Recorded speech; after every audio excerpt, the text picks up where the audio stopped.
Yeah. Hi there, everyone. It's Lydia again. Well, you stuck with me again, but this is Mark, and he is an absolutely amazing scientist and astronomer. I've got so many questions for this gentleman. Won't get them all in, but I'll certainly give it a stab. Number one, what is your favourite planet? My favourite planet has to be Saturn. I saw that that's actually what got me into science. I saw Saturn when I was 10 years old. My dad took me along to my local astronomy society, and that's what got me into astronomy and science in general. So it have to be Saturn. When it comes to planets, the most common thing people say, the man in the moon, does he exist, or what do you think of that Do you know what? It's really fun. phenomenon? Yeah, it's really interesting. So the man in the moon is just the appearance of a number of different craters, and at a certain time of the month, you can see the craters looking like a face in the moon, and that's what people tend to talk about when they talk of the man in the moon. And I only saw that probably about 5 years ago. I've done astronomy for like 30, 40 years. First time I actually thought, oh, I can see it was about 5 years ago. Well, you look very young for Oh, that. thank you. It's very kind. And the dustbin Yes, thing, I yes. really enjoyed that. But the closest I've seen to a vortex is in the original Supergirl film. So Oh, yes, yeah. showing my age now, and it wasn't really that. Could you say a few words about that particular experiment? Yeah, absolutely. So a vortex, in the scientific way, is any time you get air spinning around and around and around, like a whirlwind or a tornado, is a vortex. With an air cannon, and the dustbin that I used is just a big air cannon. Because of the way the air comes out of the hole, it starts the air spinning, and because it starts the air spinning, you get this wonderful effect and this illusion of the smoke ring, which travels across the room as a spinning vortex, and it looks dramatic. It looks great on a theatre stage because of all the lights. You have a skeleton, and actually, Yes. I have a skeleton. Oh, it's actually called Terry the Second. It's actually a true story. So your skeleton, Albert Einstein, is the skeleton a male or a female skeleton, or is that just his stage name? No, so it is a male skeleton. I got it from a nurse. It's a proper anatomical skeleton, and it is a male. And I've actually called him Albert Einstein, just for comedic effect. And that seems to work well, actually. So, but yes, it's a male skeleton. Right, when you were at school, this is obviously a few years A few ago. years ago. Yeah.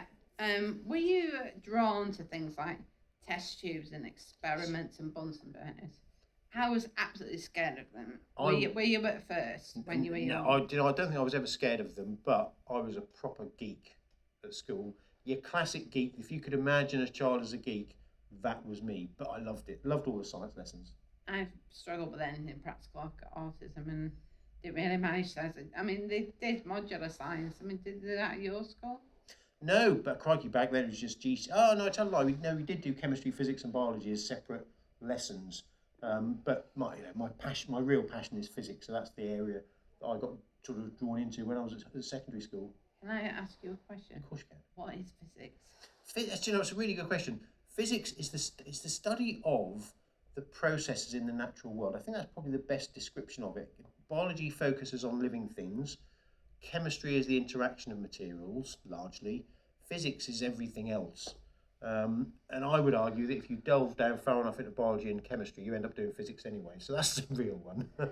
I'm not very good at things like that, but certainly your show is very, very engaging. How did you get to this point in your career? I mean, did you teach before that, or how did you become? No, absolutely. So I got into doing this sort of stuff when I got asked. I used to do loads of work for my local media, so BBC Norfolk, Look East, over in Norfolk. Did a lot of work for them. I got asked to do a piece for a show called The Culture Show that brought some kids from London to Norfolk to see the dark skies that we've got over in Norfolk. And then off the back of that, I got a piece on the one show. Then I did a show called Stargazing Live with the BBC for a few years. And I wrote books and I started touring, lecturing, and ended up doing theatre shows. What is your favourite book then that you've written?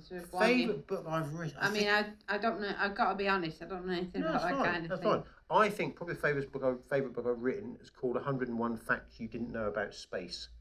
Because not 101 Dalmatians. No 101 Dalmatians. Because it's a book that you can just pick up and put down. There's a fact per page, and it's just an easy book just to dip in and out of. And it's very, very consumable for anybody who's interested in space. Did you always know that this was the career path or what you wanted to do? No, not really. I always loved science. I always wanted to do something in the world of science, but and I've always been drawn towards educating people. Never want to be a teacher though. Did you have a role model, anyone like that you were particularly drawn to? No, I just knew what I enjoyed doing and just kept getting on with doing what I could enjoy doing. And while people are happy to come and see me, I'll keep doing it.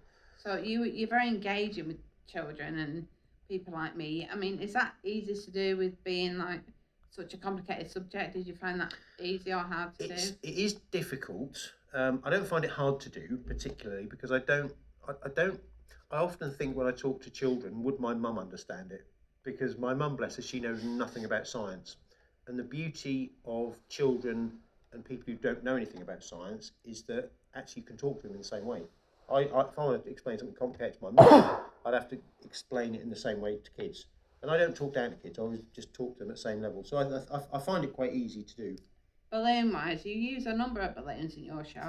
Which is the favourite balloon? Do you have a favourite balloon? Do you mean demonstration? Yeah, demonstration. Sorry, I'm trying to go the right way. You're fine. I think it's probably the hydrogen balloon.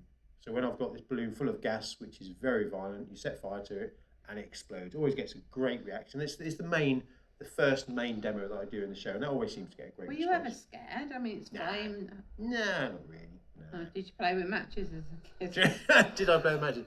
I don't think I did. No, you're right. I don't think I did. I think I always stuck with the things that people knew as a kid. I've got more adventurous and start working on new ideas for the show as I've got older. But no, I've never been scared. So I kind of know what to expect for these things. What about the pumpkin? Can you say something about that? Yes. That seemed to sort of grow reaction. eyes. Yeah, it was wonderful. Yeah. So normally I do the elephant toothpaste reaction, which is a great little exothermic reaction that generates heat.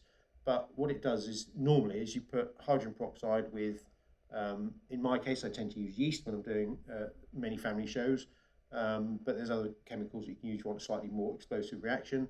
But when I do shows around the Halloween period, I quite like to make it a little bit Halloweeny. So I use a pumpkin, and so the pumpkin fills up with foam, and eventually it starts oozing out of the mouth and the eyes, and it looks brilliant. So are you looking at washing up liquid? Yes. Detergent or anything like that? I mean, is there anything in particular? Is it just like washing up liquid? Just washing up liquid. Yeah. You don't use any other kind of detergent or anything? No, not at all. So you just need hydrogen peroxide from the chemists, yeast from the grocers, and washing up liquid. That's all you need, and you can get that wonderful reaction. You're very clued up.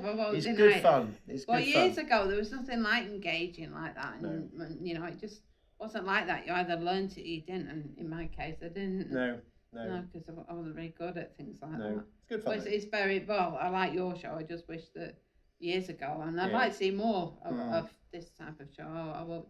I won't deny it. And dare I ask how old you are? You can. I will tell you. 52. Well, can I just say, looking at you, I would have said about 49.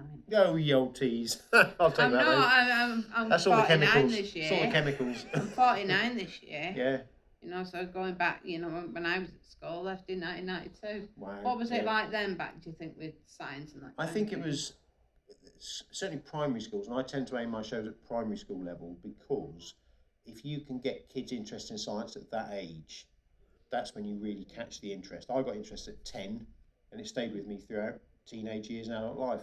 And it's really important to get kids at that young age interested in science. And it's very difficult for primary school teachers to get kids interested in science. They do light bulbs and electric circuits and stuff, but it's very difficult unless you know what you're doing to do this sort of stuff.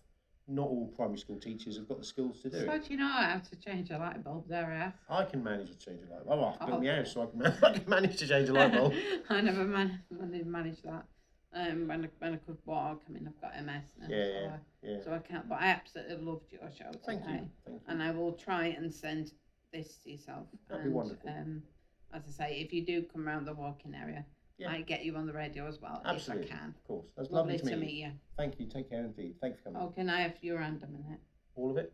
Yeah. Oh, hello. Oh, look at that. Look. Ooh. Thank you very much. Thank you very much. It's been an absolute pleasure.